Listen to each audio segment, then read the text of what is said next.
Boa noite, tudo bem? Professor Alexandre Kessler entrando ao vivo esperando o convidado o professor mestre Augusto Redua para iniciarmos nossa live sobre reflexões sobre periodização biológica baseado em Anatoly Bondarchuk. Vou aceitar o professor Augusto e vamos começar o vídeo de hoje.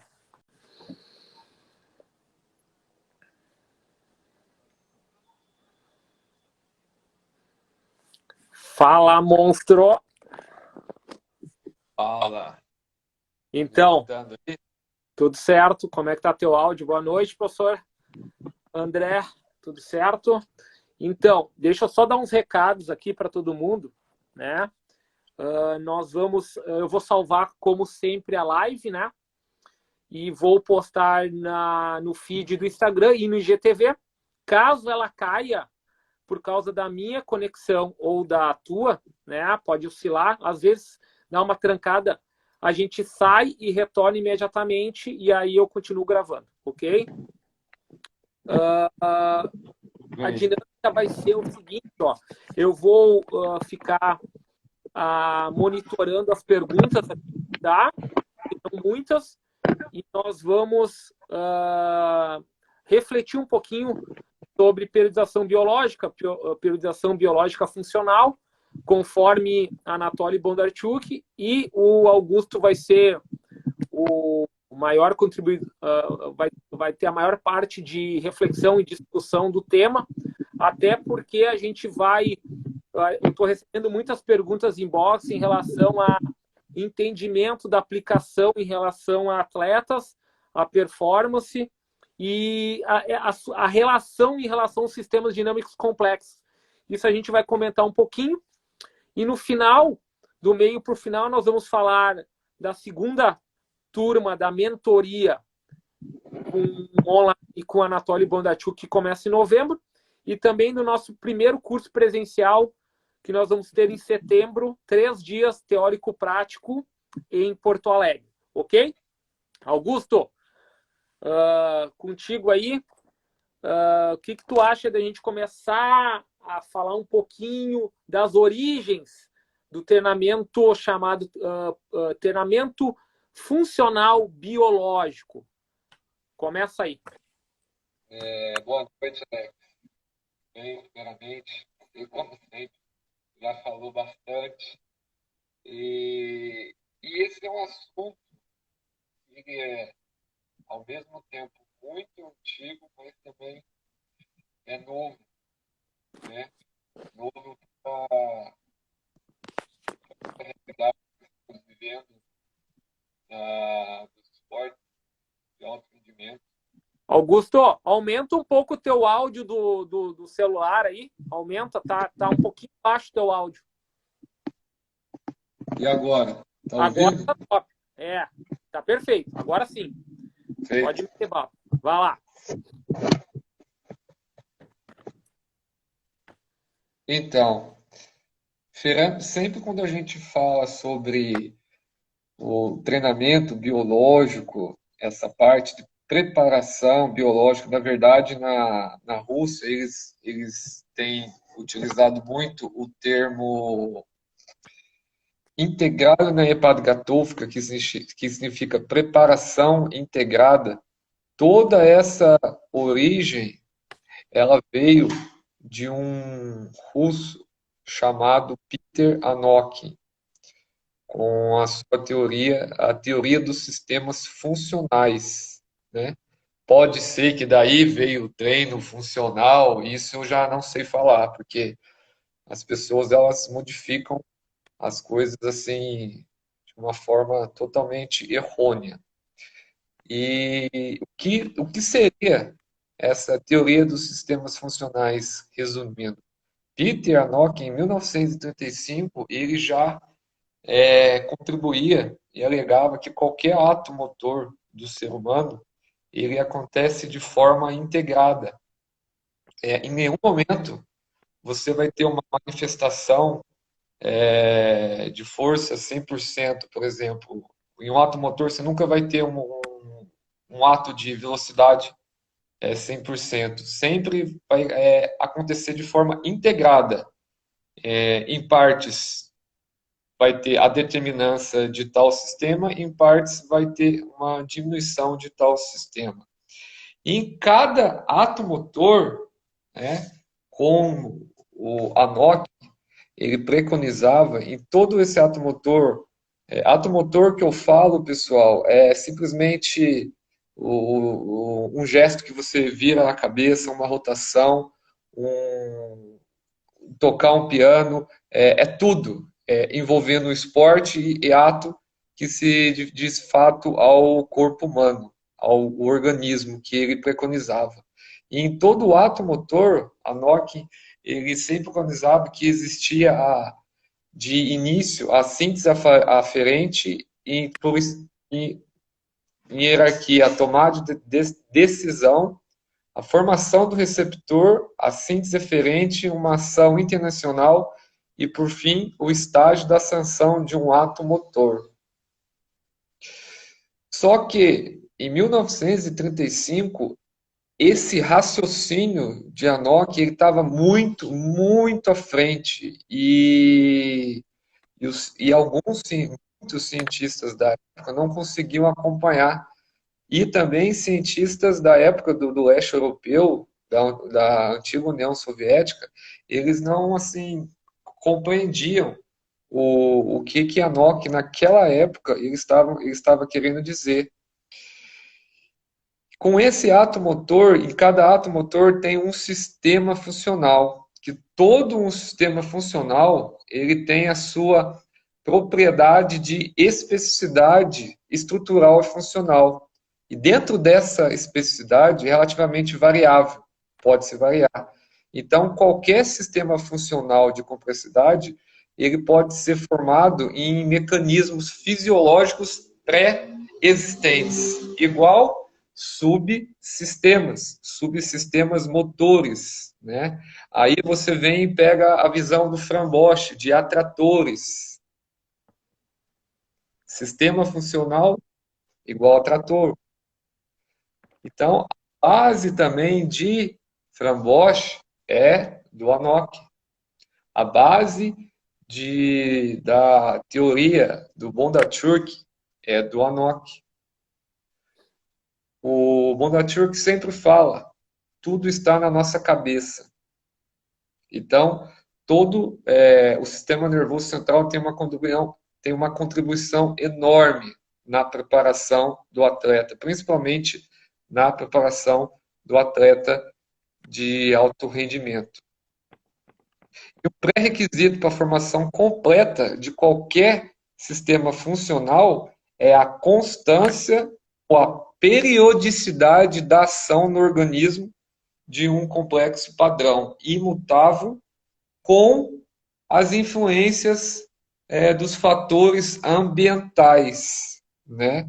Aí você tem os fatores ambientais também, é uma coisa que Frambosch fala muito, a influência do meio.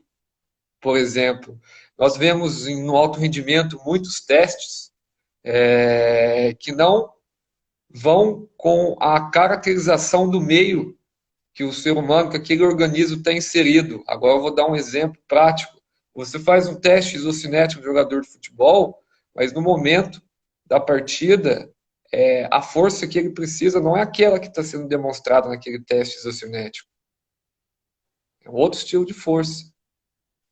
Então, você vai linkando essa teoria dos sistemas funcionais, e você vai vendo que os autores que trabalham dessa forma integrada são todos baseados no Peter Anok. E o Peter Anok, ele foi orientando de um grande fisiologista do leste europeu, chamado Ivan Petrovich Pavlov. Então, pessoal, se vocês querem entender sobre essa parte biológica integrada, vocês devem buscar esses autores. Ivan Petrovich Pavlov,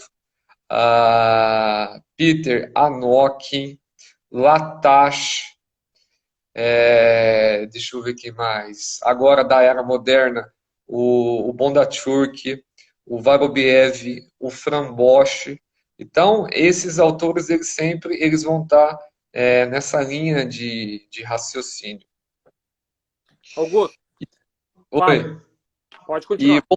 e voltando para a teoria dos sistemas funcionais, que um pré-requisito para a formação de qualquer sistema funcional é a participação dos mecanismos de memória nesse processo. Memória nesse processo. Como se diz o Bondarchuk, mais uma vez, tudo está na nossa cabeça. O Bondarchuk, no pensamento de elaborar o processo de treinamento, ele preconiza, e ele muitas vezes fala, já me disse, que todas as sessões de treinamento, ele vai ter que fazer o gesto esportivo. Ele vai ter que fazer o gesto esportivo. Porque isso está ligado totalmente no sistema nervoso central e esse gesto esportivo ele deve criar uma automatização no córtex cerebral para que, quanto mais tempo criar essa automatização, ele vai levando à perfeição, que seria atingir o desenvolvimento da forma desportiva. Né? Aí, ó, tem uma parte bem importante, né? Tu colocaste ali que o Peter Anokhin começou a estudar o Ivan Pavlov, tá? Ivan Pavlov. Se vocês botarem no Google aí sobre, se vocês colocarem no Google neurofisiologista Ivan Pavlov, vai aparecer a teoria do Pavlov, tá? Então, muito dos entendimentos de neurofisiologia hoje vem da teoria do Ivan Pavlov, que é aceita no mundo inteiro. Em cima disso, tem uma parte muito importante que é o seguinte, ó, tanto na mentoria do Bondarchuk como no nosso curso presencial, a gente vai desenvolver algumas ideias e que são bem impactantes em relação ao que tem no Ocidente, que basicamente é o quê? A teoria da adaptação, tá? Então, só eu vou te deixar para dar um leve raciocínio sobre isso, que é o quê? Todo o Ocidente trabalha com a adaptação de Ranselli, né?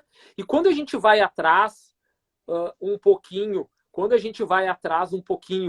das explicações do Peter Anokhin, a gente começa a ver que até o próprio Ranselli, antes da morte dele, comentou que a teoria que ele propôs não era adequada 100% para organismos vivos. Então, queria que tu falasse um pouquinho sobre a adaptação, supercompensação. O que tu acha sobre isso? Exatamente. E sobre organismos vivos, que nem você disse, porque o Ranselli, as pesquisas deles foram com animais, né? Totalmente em animais. E o que é interessante que esse processo de adaptação, de acordo com a síndrome geral de adaptação do Ranselli, ela se diluiu em todo o mundo, não só no Ocidente, mas também no Oriente, no leste europeu.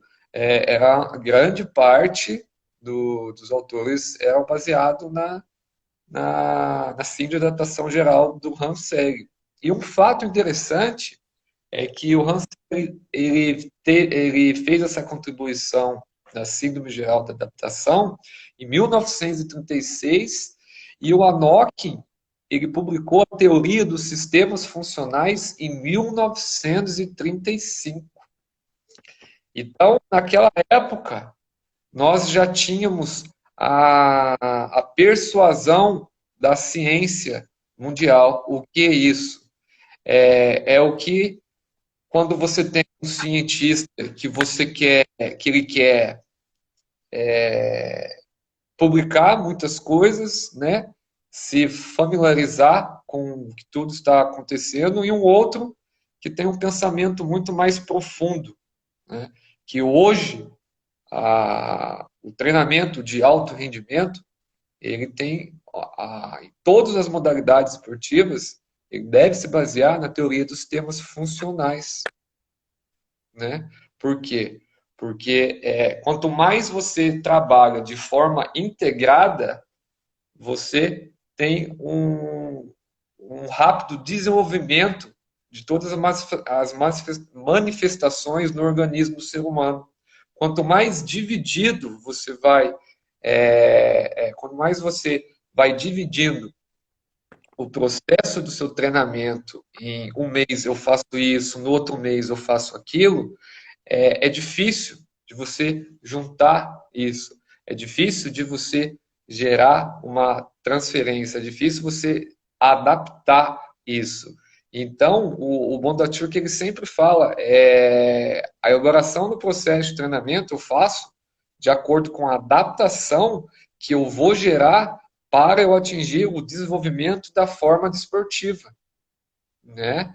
E com essa adaptação, ele sempre alega também que quanto mais eu altero os meios e métodos de treinamento, mais eu crio adaptações no organismo. O que seria isso? Por exemplo, agora eu vou levar para a academia, eu vou levar para o esporte, eu vou levar para qualquer coisa que vocês quiserem. Eu estou treinando um mês. Se com aquele mesmo estilo, um mês, 2 semanas, se depois de já 3 semanas que eu estou naquele estilo, naquele meio, naquele método de treinamento, eu já alterar, eu vou criar uma adaptação para esse organismo. Né? Eu não vou ter uma constância e uma periodicidade que o Anoki já falava isso. Sim. Entendeu? São coisas que da época de 1975 as pessoas não conseguiram entender, mas teve uma pessoa que ela entendeu muito e ela baseou todo a sua forma de pensar o processo de desenvolvimento da forma desportiva, o Anatoly Pavlovich Bondarchuk, que ele baseou tudo na teoria dos sistemas funcionais. Aí eu perguntei para ele, mas o Bondarchuk, da onde que você tirou esse processo de adaptação? Da onde que você fez esse link com a NOC? Ele pegou e falou assim, Augusto, eu era atleta de alto rendimento e eu fazia o meu PhD. PhD não, é doctorantura. É diferente esse nível acadêmico lá no leste europeu e hoje também na Rússia. Magistratura é mestrado, candidato na UCA é como se fosse um doutor, e a doutorantura está muito acima de, como se fosse um PhD. Mas, por exemplo, você concluir a doutorantura, você tem que ter 10 anos de doutorado, você já teve que ter que ser ganhado algum título, enfim, tem vários aspectos para você obter esse título. Então, ele me falou que, na época, ele foi campeão olímpico em 72 e, se eu não me engano, bronze em 76. E na época, quando ele treinava, ele já treinava totalmente diferente da forma preconizada, né, da periodização clássica, como era muito preconizada na época. E quando ele ia fazer as provas, ele falava tudo que estava no livro, mas ele treinava tudo ao contrário. Por exemplo, o livro estava falando que tinha que dividir o período preparatório, tinha que dar mais ênfase numa capacidade, enfim. E ele treinava totalmente diferente. E como ele treinava? Ele treinava de forma integrada, né? Uma hora ele preconizava um estímulo, outra hora outro, e sempre o volume e a intensidade andando juntos. Era a forma que treinava. Em toda sessão de treinamento, ele tinha a periodicidade do ato motor, específico. Porque para levar para o esporte o ato motor específico é a estrutura da atividade competitiva. Por exemplo, um ato motor específico para um lançador de martelo é o próprio lançamento de martelo.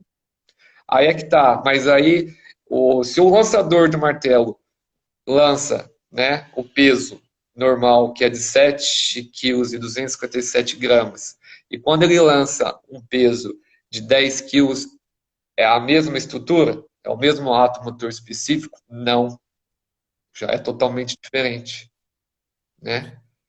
E são detalhes que a Nokia ele já trouxe há muito tempo e ele contribuiu muito, mas infelizmente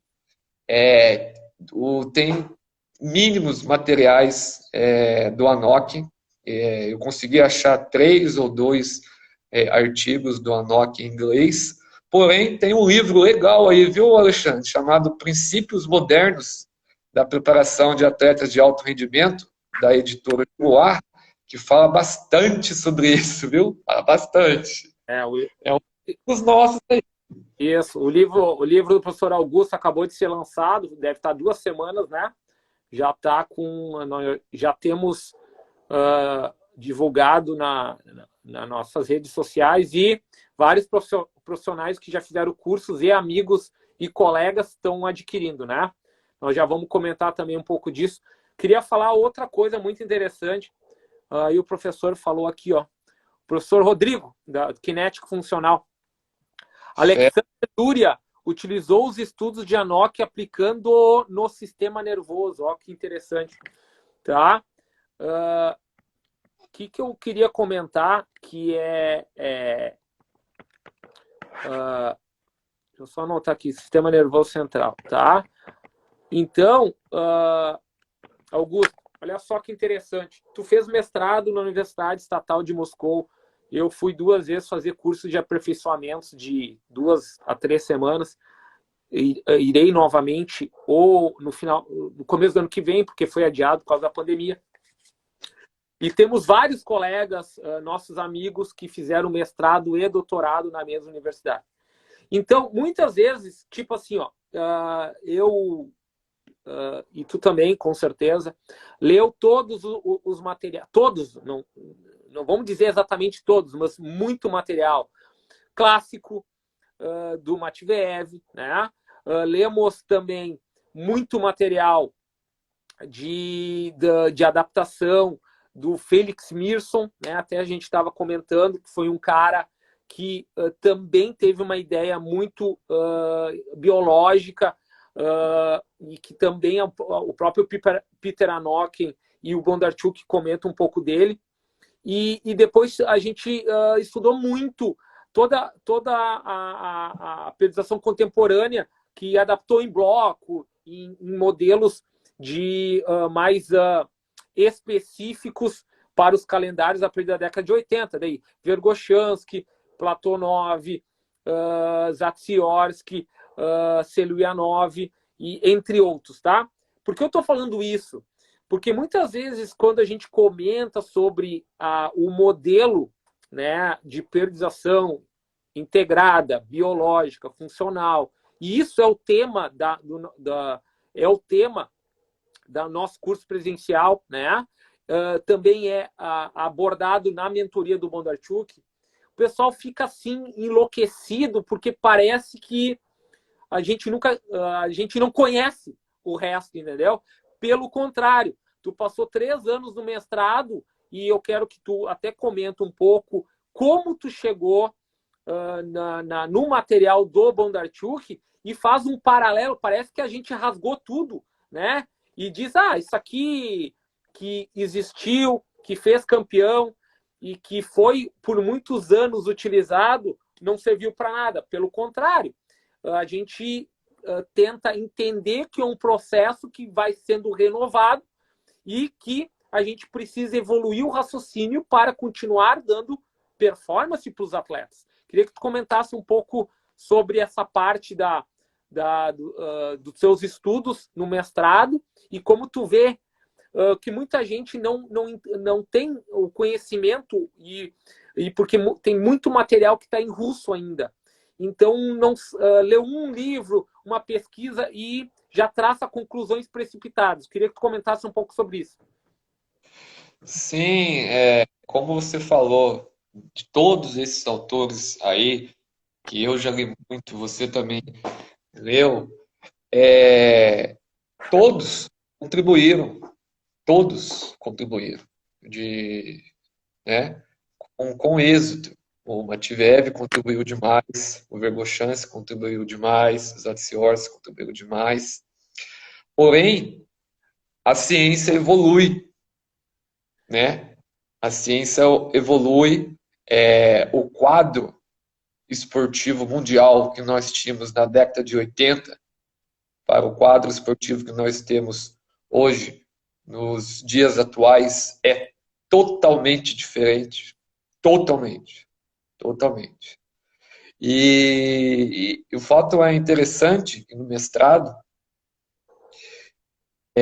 só teve um professor que falou do Bondarchuk. E falou assim pouco, bem breve. E eu fui estudar e saber do Bondarchuk quando eu fui fazer uma capacitação no Comitê Olímpico Russo. Eu passei praticamente um mês lá no Comitê Olímpico Russo. E lá eles falavam demais do Bondarchuk. Eles falavam demais do Bondarchuk, da maestria dele atingir a forma desportiva e como ele portava e como ele realizava essa transferência do treinamento, que hoje em dia é falado muito e ele há 40 anos já fala sobre isso, né?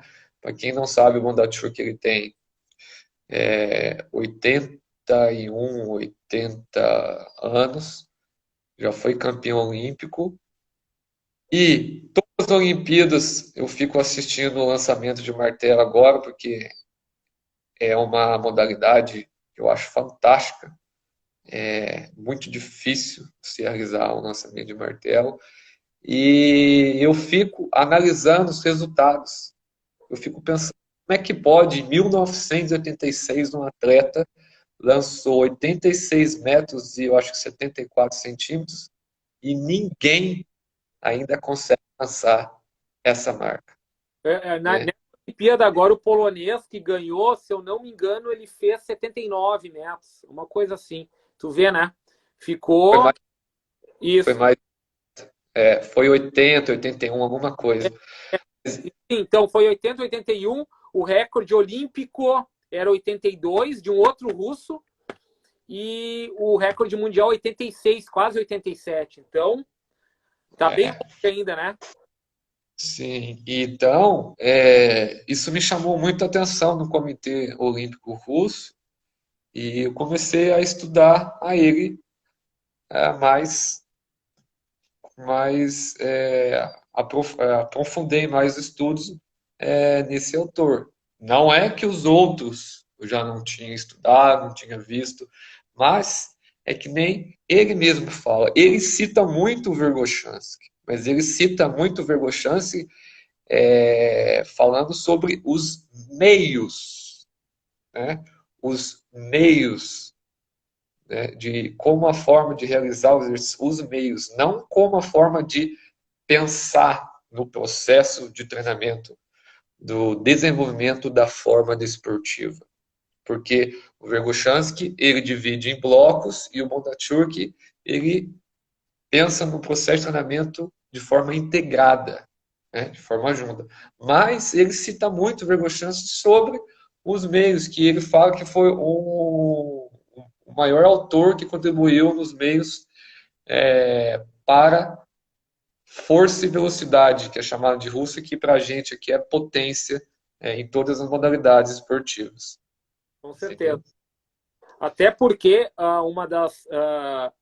Falando um pouquinho do Verkhoshansky, e que uma das maiores contribuições do Verkhoshansky é como ele conseguiu aplicar os meios para a máxima manifestação de força explosiva. E que a gente teve oportunidade, tu fala semanalmente com o Bondarchuk, a gente teve a oportunidade de entender na primeira turma de mentoria que quando ele aplica os complex, né, que é o mesmo nome que o Bondarchuk chama, e o Vergochansky também chama de complex, né, só que a organização é um pouquinho diferente, mas o objetivo é gerar a manifestação específica de força explosiva da modalidade.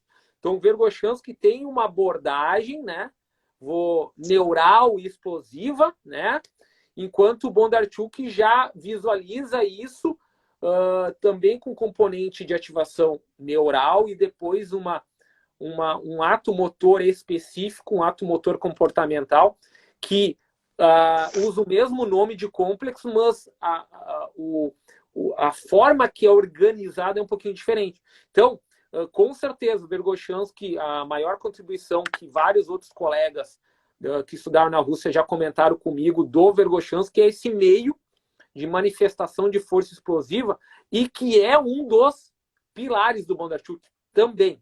Então, tu vê que muitas vezes a gente fala, então quer dizer que o Bondarchuk faz tudo diferente dos outros. Não, ele tem uma capacidade de entender que várias coisas podem ser utilizadas, mas a formatação de todo o programa tem uma visão diferente. Basicamente, né, eu quero até que tu comente, é que ele não entende que esse esforço, essa adaptação que ocorre no organismo, ela não pode ocorrer de maneira fragmentada, né? Esse estresse tem que estar sempre, em cada sessão, sendo trabalhado, claro, com predominâncias, conforme períodos e etapas, ok, isso a gente entende, mas sempre visando um ato motor em todas as sessões. O que tu acha disso, Augusto? Sim. Como de uma das conversas que eu tive com ele, eu perguntava para ele o que acha de um volume de um maratonista, de um corredor de 1.500 e 5.000 metros. Aí ele deu o exemplo para mim. Ele pegou e disse assim, ele falou, Augusto, vamos ver aí o norueguês que correu aí as Olimpíadas, eu acho que ganhou, não sei, eu não ganho nessas Olimpíadas agora. O pai dele é o treinador e diz que o pai dele errou com os irmãos. Eu vou te porque... dar os dados, deixa eu dar os dados, tu comenta. Então, a gente estava conversando faz 2 dias sobre isso, e até eu quero que tu explique o que a gente conversou hoje. Todo mundo sabe que a Noruega, ela nivela nos esportes de inverno, ela é líder junto com a Rússia e os Estados Unidos, né? E nós tivemos 3 noruegueses, né, dentro dos esportes de meio, fundo a fundo, ganhando medalha de ouro, tá? Tivemos um triatleta norueguês ganhando ouro, e tivemos o já esperado, a quebra do recorde mundial de um atleta de 400 com barreira, até que o Alisson Santos foi bronze. Os 3, primeiro, o segundo americano e o Alisson, que foi terceiro, foram os 3 melhores tempos da história dos 400 metros com barreira. E nós tivemos o Ingebrigtsen, que são 3 irmãos, o irmão mais novo, ele iria correr nas Olimpíadas desse ano, também já foi 4 vezes campeão mundial das etapas mundiais, ele iria correr 5.000 e 1.500. E ele tinha a chance de ganhar os 2. Ele acabou optando por todo mundo achava que ele ia optar por 5.000 metros, ok? Ele optou por 1.500 e ganhou o ouro. Com o tempo, se eu não me engano, ele quebrou o recorde olímpico também. O que eu queria te falar? Nós estávamos conversando que na entrevista do pai dele e também na entrevista do triatleta que ganhou ouro, eles têm uma característica que é o seguinte: eles treinam alto volume e alta intensidade. E aí é uma pegadinha que eu quero que tu até aborde um pouco. Porque muitas vezes alguém que treina alto volume não consegue treinar alta intensidade e acaba treinando alto volume e em baixa intensidade, perto do L1, uma porcentagem muito alta semanal. E o pai dele falou na entrevista que ele errou com os outros dois irmãos e com esse irmão mais novo ele não errou. Ele até citou um número em média de quilômetros que ele treinava por semana, 120 a 130 quilômetros por semana para um corredor de 1.500 metros. E ele também estava sendo preparado para 5.000 metros, tá? Mas, de qualquer forma, é um volume muito alto. E, provavelmente, pelo que a gente entendeu na entrevista, ele focou muito em intensidade alta por uma porcentagem muito grande do treinamento, para conseguir ganhar uma prova de meio fundo dos quenianos e outros atletas da África que têm uma capacidade fisiológica e anatômica favorável para essas provas. Comenta um pouco disso, Augusto. Sim, ó.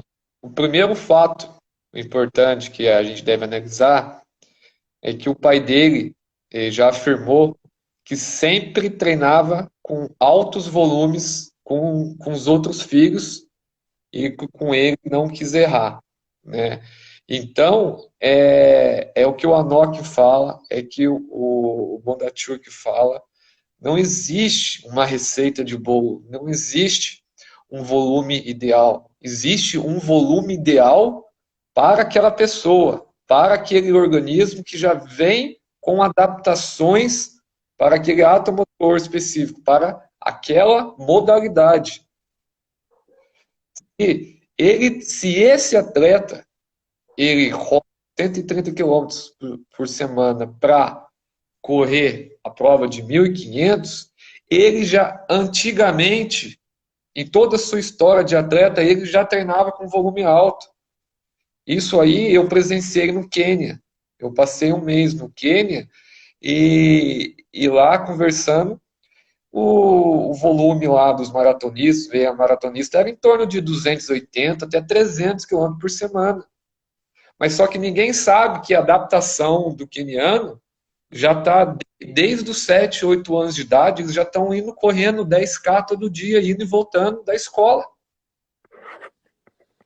Aí o erro da gente querer copiar esse volume para um indivíduo que não tem essa adaptação já biológica.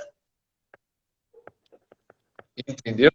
Aí você vê aí relatos de atletas, eu acho que até um atleta brasileiro falando que treinava demais, sábado, domingo treinava muito, eu dei tudo, mas não é o treinar demais que vai fazer vencer, que vai vencer, é o treinar correto para aquela pessoa, né? Foi o atleta de 3.000 obstáculos que não conseguiu chegar na semifinal ele não passou das quartas, né? E ele falou, até comentou, eu sei que eu treino sábado, domingo, eu conheço o treinamento dos que se classificaram e eu treino muito mais que eles. Então, tipo, alguma coisa aconteceu, né? Então, alguma coisa aconteceu para ele não conseguir desempenhar no evento principal, que é a Olimpíada, o que ele todo o treinamento que ele teve de alto volume. Então, alguma coisa dentro desse alto volume não foi correto para ele, Sim, né? O dele. sim. E aí a gente começa a fazer um paradoxo, né? Que o treino é ideal, o volume é ideal, a intensidade é individual, mas tem as características, que as características elas devem ser mantidas. E quando eu não sei que um volume está muito alto ou que um volume está baixo, pela a performance que esse atleta vai adquirindo, né? Por exemplo, o corredor, pelo tempo dele, como está sendo o tempo dele, está mais rápido, está mais lento. Conversando com o senhor, que ele sempre fala, Augusto, a gente tem que ser um cientista treinador. Em toda sessão de treinamento, a gente tem que avaliar o que foi feito. E não existe periodização de 6 meses, 1 ano. A cada 2 semanas, a gente vai alterando esse planejamento. A gente vai alterando a resposta que o atleta vai dando. Uma coisa interessante que a gente estava conversando quando tu fez, a gente estava com alguns atletas de de endurance, né? Até um era de triatlon. E aí, quando tu foi planejar, ele tinha testes específicos do ato motor, ou seja, ele teria que fazer teste de natação, de corrida e de bike quase toda semana. E aí ele nos questionou, mas por que eu preciso fazer isso? Tu não tem como fazer isso e planejar 6 semanas? Daí tu comentou, olha, o teu corpo, a tua adaptação é dia a dia. Eu não tenho como prever daqui uma semana se teu corpo está adaptando favoravelmente ou está em queda. Então eu preciso reorganizar a tua planilha. Eu tenho uma noção do caminho, só que tem que ser constantemente testado. Testado como? Num teste que não desempenha o gesto motor? Não, o teste é o próprio gesto motor. É a própria prova. Claro que a gente não utiliza os volumes iguais de distância da prova, mas a gente faz o ato motor da prova para testar o que está acontecendo. Augusto, deixa eu ver aqui, ó.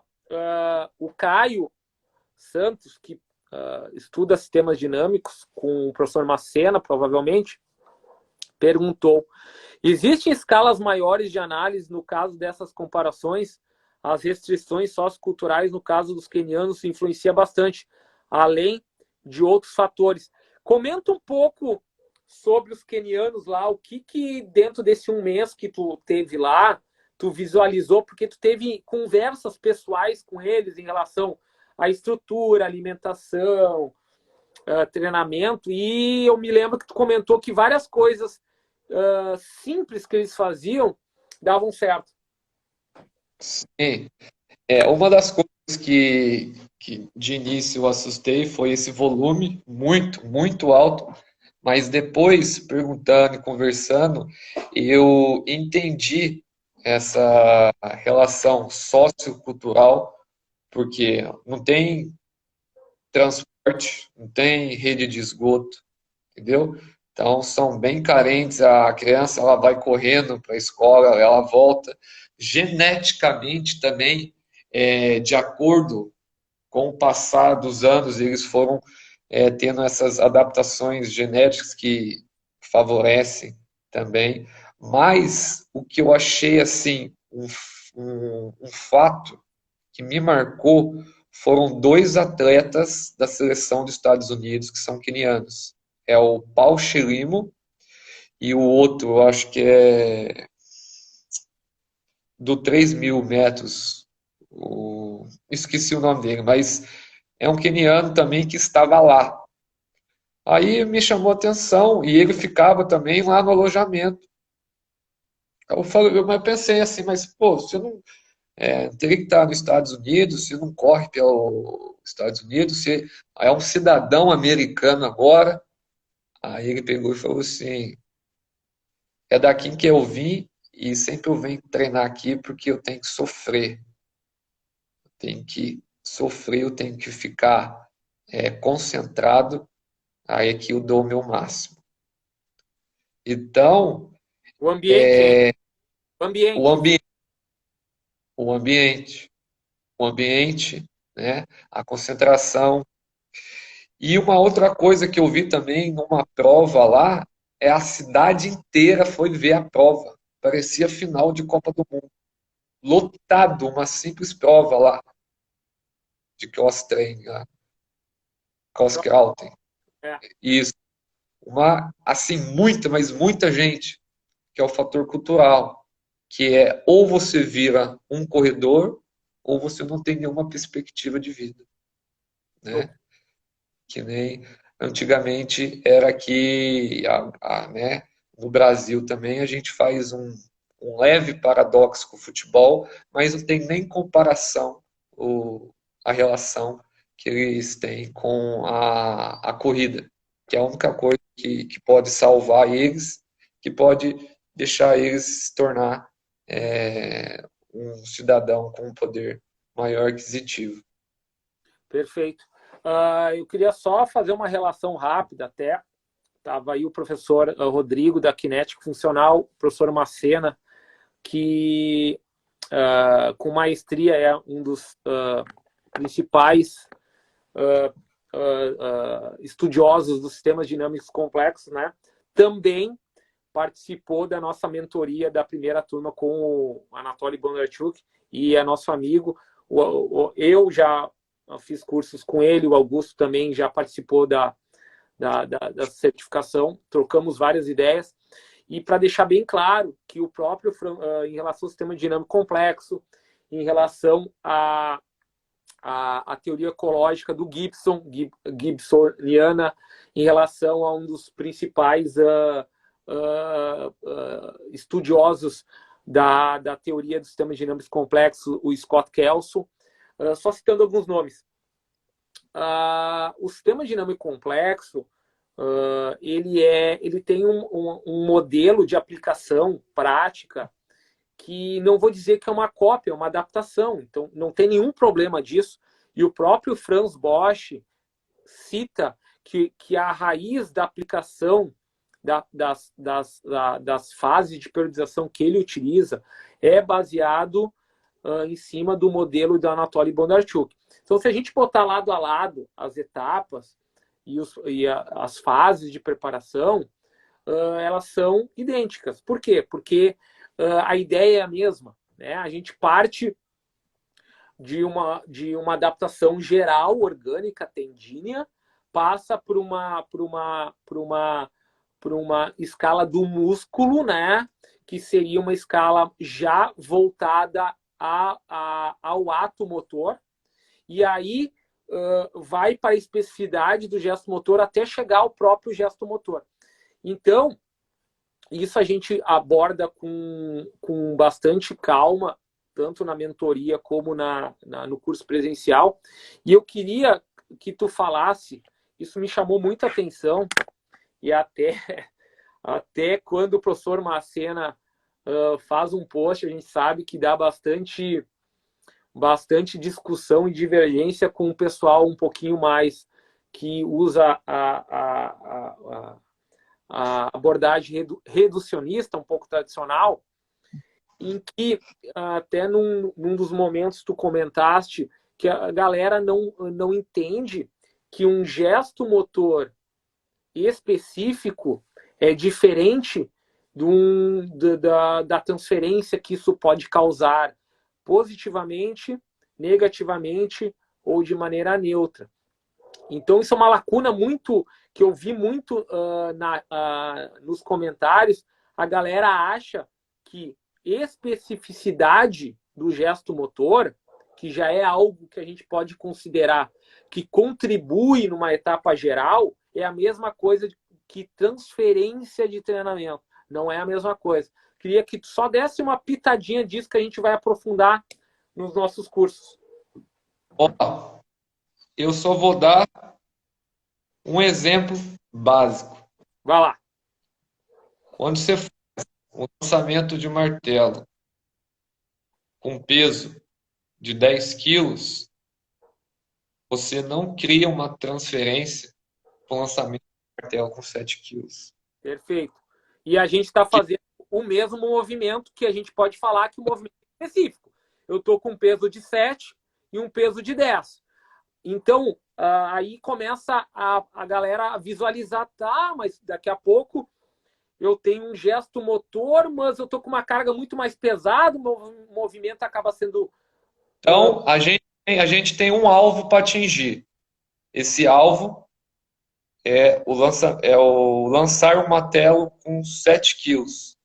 Se eu lanço um martelo com 10 quilos, eu estou fazendo uma especificidade. Ok. Então, eu não vou transferir positivamente para um martelo de 7 quilos. Vou dar um outro exemplo. Um outro exemplo.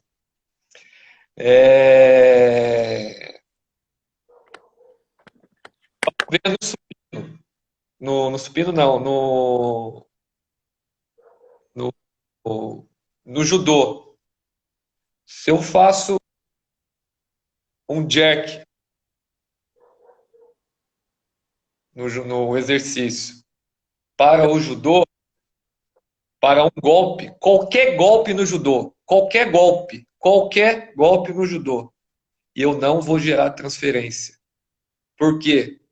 Porque qualquer golpe no judô não vai ter, porque qualquer golpe no judô vai ter o meu oponente e não vai ter aquela manifestação de velocidade que vai ser integrada naquele ato motor, que é naquela estrutura da atividade competitiva.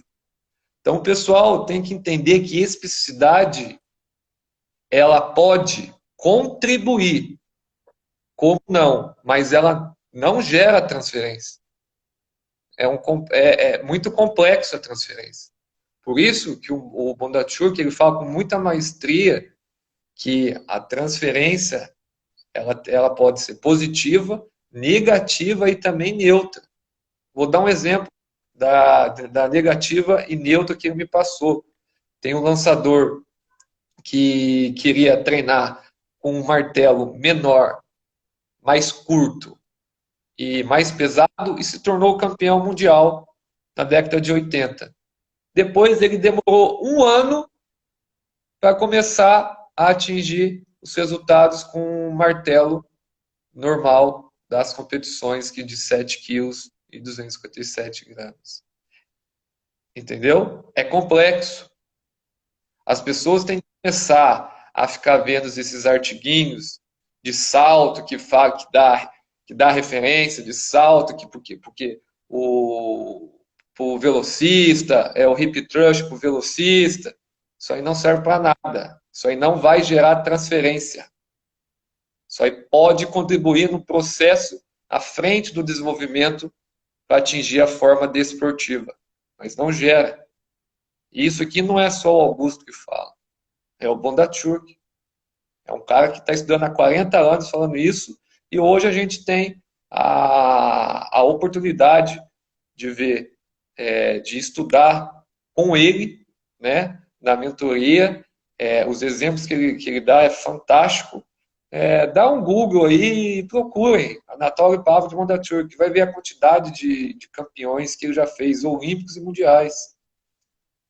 Então, a gente tem um paradoxo de ficar seguindo alguns cientistas, artigos, mas a gente não segue aqueles que falam realmente que a gente precisa saber, né? E nesse tema de transferência do treinamento, a maior autoridade do mundo é ele, né? Então a gente tem que escutar, a gente tem que estudar e a gente tem que ser crítico em analisar todo o processo, analisar, ler qual é aquele grupo que está sendo estudado.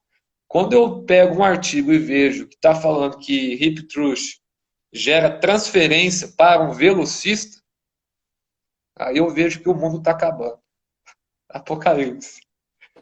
Loucura. Então, vamos. Nós estamos. Tinha prometido uma horinha contigo, né? Deixa eu dar alguns recados, né? Então, galera, é o seguinte, ó. Primeiro, o Augusto tem uma empresa, né? A Sport. Mas que esporte, o que? Você só fez esporte performance? Não, o nome do site da Redua Performance. Sport Course.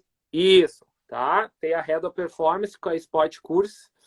Então, nós temos um curso presencial, tá? Podem me chamar inbox, podem chamar o Augusto inbox. 24 a 26 de setembro, nós teremos 3 dias em Porto Alegre, ok? Teoria e prática. Então, o que é esse curso? Nós vamos passar sexta à noite, sábado, o dia inteiro, abordando toda a questão teórica, todo o material com manual teórico, em que a gente vai desenvolver todas as ideias até chegar na aplicação prática domingo, tá? Nós já estamos com uma turma grande, ainda temos vagas, tá? Até combinei com o Augusto hoje à tarde, nós vamos dar vamos ampliar o que nós vamos oferecer nesse curso Essa semana ainda vou fazer um grupo no WhatsApp com os inscritos e nós vamos já antecipar vários materiais, artigos, para o pessoal chegar no dia do curso com mais conhecimento, com mais leitura. E olha só, galera, artigos russos traduzidos para o português pelo professor Augusto, ou seja, não existe em nenhum lugar esse artigo em português, somente traduzido pelo professor Augusto. Então a gente vai já antecipar em 6 semanas as discussões no grupo do WhatsApp, para que no dia presencial a gente tenha ao máximo aproveitamento do conteúdo e discussões bem relevantes para todos, tá? Isso é a primeira coisa. E a segunda, nós tivemos... Augusto, quantos professores participaram da primeira turma? Eu acho que foi perto de 30, né? 28 a 30 professores da primeira turma do Bondarchuk? 28. 28 professores, tá? Foram 7 encontros em que o professor Bondarchuk ficou em média 3 a 4 horas por dia, em 7 dias, nos finais de semana. E nós estamos lançando a segunda turma para começo de novembro. As inscrições já estão abertas. Pode entrar em contato comigo ou com o professor Augusto, que a gente vai passar todos os valores de inscrições, conteúdo programático e também dúvidas. A gente vai sanar algumas dúvidas em relação ao conteúdo, se precisar, não tem problema nenhum. E vai ser uma nova oportunidade de nós discutirmos. E essa segunda turma vai ter um modelo um pouco adaptado, vai ter um pouco mais de discussões práticas, ou seja, nós vamos planejar mais modelos para esportes de endurance, esportes coletivos, esportes individuais, esportes de lutas. Então vai ser fantástico e uma oportunidade imperdível para quem trabalha com recuperação, otimização e prevenção em esportes performance. Vou deixar tu se despedir aí dos colegas. Sim, Alexandre. Quem quiser mais informações pode entrar direto em contato comigo via direct ou também com o Alexandre. Na bio do meu Instagram tem o site que lá tem todas as informações. E eu acho que no domingo agora eu começo a falar com o Bondarchuk sobre a nova temática do que nós vamos fazer, né? Que a gente vai fazer umas alterações da primeira mentoria que a gente fez, porque ele gosta de falar muito e é sempre solícito. Em qualquer momento, assim, ele fala para mim, tá ligando, para a gente estar conversando e a gente vai fechar tudo, mas já tem data marcada dia 6 de novembro, tá bom?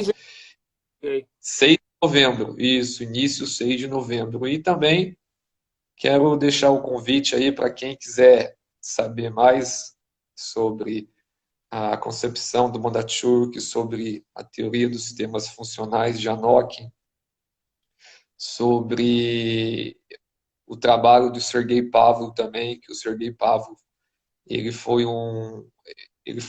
é, né? Ele está com a gente ainda presente.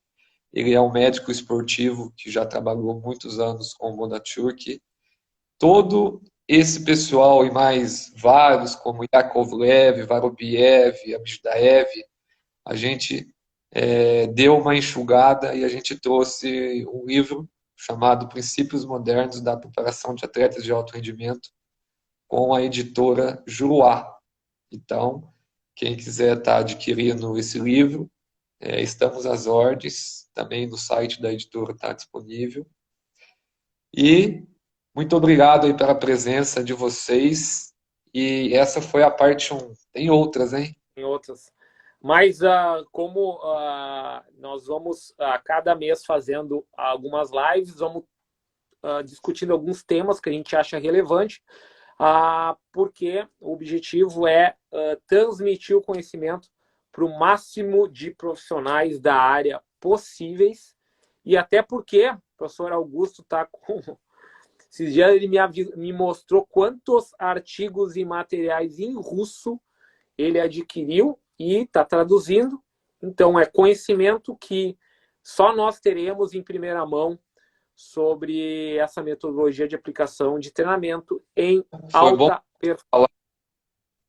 Foi bom você ter falado que tem um autor antigo que contribuiu muito e ainda contribui do leste europeu, chamado Guba. A família, né, o sobrenome dele é Guba.